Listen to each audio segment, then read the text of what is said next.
নিচে, কারণ বৃষ্টি হচ্ছে, ওখানে আপনার পানি পেয়ে যাবে। তো চলো এবার আমি কি জৈব সার লাউ হয়েছে যে এখানে একটা, এটা অনেক তোমাদের সঙ্গে নেক্সট ভিডিও তোমাদের দেখাচ্ছি।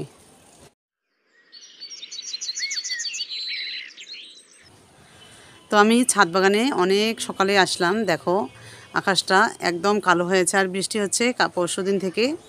কালকে সারা রাত বৃষ্টি হয়েছে, তো এখন একটু বৃষ্টি কম। আর তো চলে আসলাম, এখনও কেউ ঘুম থেকে ওঠেনি। আসসালামু আলাইকুম, আশা করছি তোমরা সবাই ভালো আছো। তো আমিও ভালো আছি। আজকে একটা নতুন ব্লগ নিয়ে তোমাদের সামনে হাজির হলাম।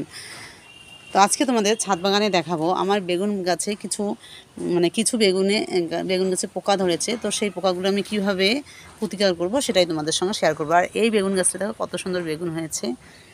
তো চলো তোমাদের দেখাই কোন গাছে একদম পোকার দিয়ে ভর্তি হয়ে গেছে, কারণ কদিন থেকে আমি গাছের যত্ন নেই না। তো তার জন্য এই যে দেখো পাতাগুলো সব খেয়ে নিয়েছে। এগুলো লেদা পোকা ধরেছে, একটা ভিডিওতে আমি দিয়েছি লেদা পোকা ধরেছে। তো এখানে আমি কি জৈব সার ব্যবহার করব তোমাদের দেখাচ্ছি। আর এই যে দেখো বৃষ্টিতে এই জায়গাটার মাটিটা একদম নিচে গেছে, আর এই যে গাছটা এখনই পড়বে। তো যাই হোক, আগে আমি জৈব সারটা ব্যবহার করি, তারপর ওটা ঠিক করে দিই। তো চলো আমি কি জৈব সার তোমাদের দেখাবো। এখনই আমি বেগুন গাছে কি জৈব সার দেবো তোমাদের দেখাচ্ছি। আমাদেরকে একটা জিনিস দেখাই, দেখো এই যে দেখো আমার ছাদ বাগানে কত সুন্দর লাউ হয়েছে। যে এখানে একটা, এটা অনেক বড় হবে। আর এই যে এখানে একটা হয়েছে, এই যে উপরে অসংখ্য লাউ হয়েছে। আর লাউয়ের গাছটা একদম ছোট, এই যে দেখো নিচ থেকে এই যে কত ছোট দেখো লাউয়ের গাছটা। তো উপরে খুব সুন্দর লাউ হয়েছে, এর আগেও হয়েছে দুটো, খেয়ে নিয়েছি। আর আরেকটা জিনিস তোমাদের দেখাচ্ছি, চলো। এই যে আমার এই সিম গাছটা দেখো ফুল কত পরিমাণে ফুল ধরেছে। এই যে দেখো একদম সাদা কালারের ফুলগুলো, দেখতেও খুব সুন্দর। আর এই যে কালকে বৃষ্টি হচ্ছে, আর এই দেখো পানি একদম গায়ে গায়ে লেগে আছে, আর খুব ফুল ধরেছে সিম গাছটায় দেখো। আর খুবই ভালো লাগে দেখতে, যে খুব সুন্দর সিম গাছটা হয়েছে। মাশাআল্লাহ, খুব সুন্দর হয়েছে। তো তোমাদের কেমন লাগলো সিম গাছটা আমাকে অবশ্যই কমেন্ট করে জানাবে। তো চলো এবার আমি কি জৈব সার সেই বেগুন গাছের লেদা পোকার জন্য ব্যবহার করব তোমাদের দেখাচ্ছি। তোমরা অবশ্যই তোমাদের গাছে যদি লেদা পোকা হয় তাহলে সেক্ষেত্রে তোমরা এই জৈব সারটা ব্যবহার করবে। তো চলো আমি আগে জৈব সারটা দেই। তো আমি যে জৈব সারটা ব্যবহার করব সেটা হলো এই যে হলুদটা আমি নিয়ে আসলাম। তো হলুদটা আমি কেমন করে দেই তোমাদের দেখাচ্ছি। তো এখানে যে গাছগুলোতে লেদা পোকা হয়েছে, এই যে লেদা পোকা ধরে একদম খেয়ে নিয়েছে। তো এই গাছগুলোর এই যে নিচটা দেখো একদম ভেজা, কারণ বৃষ্টি হচ্ছে দুদিন থেকে।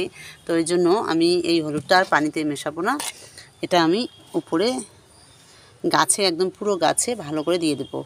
তো এই যে এরকম করে দেবো, যাতে লেদা পোকাগুলো আর আসতে না পারে। আর আমাকে এখানে পানি দিতে হবে না নিচে, কারণ বৃষ্টি হচ্ছে, ওখানে আপনার পানি পেয়ে যাবে। তো তোমাদের ছাদ বাগানে যদি এরকম লেদা পোকা ধরে তাহলে তোমরা অবশ্যই এরকম করে হলুদের ব্যবহার করবে, দেখবে তোমরা অনেকটা উপকার পাবে লেদা পোকার জন্য। তো তোমরা অবশ্যই এটা ব্যবহার করবে। তো এরকম করে আমি সব গাছেই দিয়ে দিলাম। আর হলুদের খুবই গুণাগুণ, এত গুণাগুণ যে তোমরা বিশ্বাস করবে না। আমি আমার ছাদ বাগানে কোনো দিনও পোকা মাকড় বা লেদা পোকা এগুলো আসতে দেইনি, কিন্তু আমি কতদিন থেকে ছাদে ঠিকঠাক কাজ করতে পারি না বিশেষ কারণে।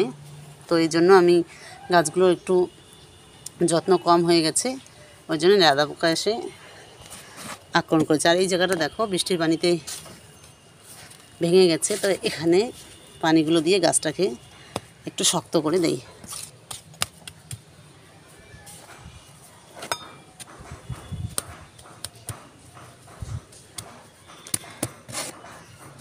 তো এখানে বৃষ্টির পানি পেলে এখন গাছগুলো একদম এই হলুদটা মাটির ভিতরে ঢুকে যাবে, আর পোকামাকড় আক্রমণ থেকে উপকার পাবে। আর দেখো এই গাছটায় একদম সুন্দর, কোনো লেদা পোকা ধরেনি, কিচ্ছু পোকামাকড় হয়নি। তো যাই হোক, এখানেও দিয়ে দিচ্ছি।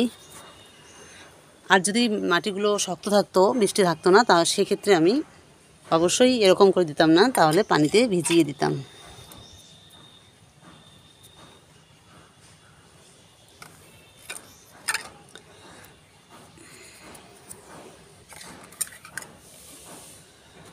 তো এই যে আমার হয়ে গেল। আর একটু পাতাগুলোতে দিয়ে দিচ্ছি যাতে লাদা পোকার আক্রমণ থেকে রক্ষা পায়। তো আমার ফাইনালি হয়ে গেল, হলুদের ব্যবহারটা আমি করলাম। তো তোমরা এরকম করে তোমাদের ছাদ বাগানে দিয়ে দেবে। আর তোমরা অবশ্যই আমাকে কমেন্ট করে জানাবে যে কতটা উপকার পেয়েছো।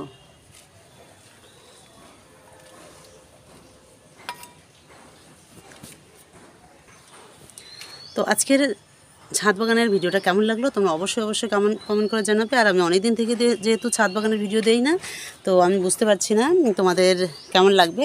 তো যদি ভালো লাগে তাহলে অবশ্যই আমাকে কমেন্ট করে জানাবে যে ভালো লাগছে, তাহলে আমি আরও নেক্সট দেবো। কারণ আমার কিছু অসুবিধার কারণে আমি ভিডিওগুলো দিতে পারিনি ছাদ বাগানের। তো আমি এবার আশা করছি দিতে পাবো, তোমাদের সঙ্গে সব শেয়ার করতে পাবো। তো এখানেই শেষ করছি। তোমরা সবাই ভালো থেকো, সুস্থ থেকো, আর তোমাদের সঙ্গে নেক্সট ভিডিও দেখা হবে। আজকে এখানেই শেষ করলাম ভিডিওটা।